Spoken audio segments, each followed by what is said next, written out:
I'm so down bana. I'm grieving maze the death of a close friend of mine. So jana maze nimetoka hapa nikienda Pipeline, nilikuwa na customer kumdrop huko ka Pipeline. After kumdrop nikapitia hapo flyover kugotea boy wangu, na kulikuwa na snail up, kulikuwa na jam. I mean, gari zilikuwa zimeshikana sana, zilikuwa ziendi. So kuna watu walikuwa wana overlap, wakaenda hii feeder lane ya huku ndani. Apparently penye tulikuwa tumesimama pale kwa stage, kulikuwa na saloon car alikuwa ameoverlap, anajaribu kujisqueeze kurudi kwa main road, na nyuma yake kulikuwa na pickup. So tukaona traffic police mmoja akakuja kwa pickup, and someone kama alikuwa anajaribu kufungua hiyo mlango ya side ya passenger, but angeza kufungua. So huyu mtu wa personal mwenye alikuwa mbele ya hii pickup, I think aliona ni kama magari zinashikwa.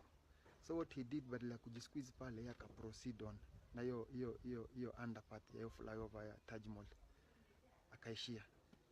Sasa msee wa pickup sikuwa na huyu jamaa amefungua barabara na karao anajaribu kumshika, si akapasua pia kufuata hiyo personal.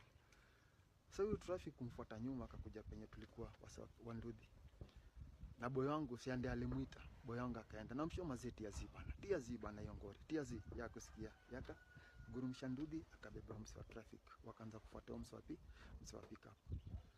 Jamaa alienda hivyo chomo, akapiga karudi sava na akaishia hivyo, you see. So hii ndio story sasa nimekuja kupata, as in from yesterday, cause nimejaribu kupigia huyu jamaa simu, alikuwa shiki. Cause mimi nilipo hapa after kitu ka 30 minutes msee arudi, mimi nikarudi mtaani. So this morning ndio nimepigiwa na mori wangu bado.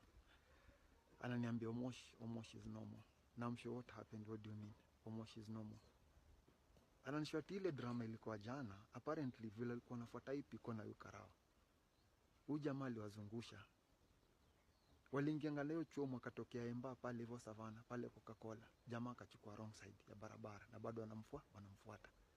Akaishia hivyo, akaruka hiyo side nyingine ya barabara mpaka Mombasa Road. Bado tu wasi wanamfuata na Ndudhi. So vile alikuwa amefika Weybridge pale Mlolongo, si umse wa Ndudhi ati alijaribu kuovertake hiyo piko ndio aende mbele wasimamishe magari washike huyu jamaa. Umse nasikia aliswerve gari, apparently karusha huyu jamaa wa traffic side ile nyingine ya barabara, na huyu jamaa akaingia chini ya hiyo piko. Nasikia hivyo ndio msi alidedi jana.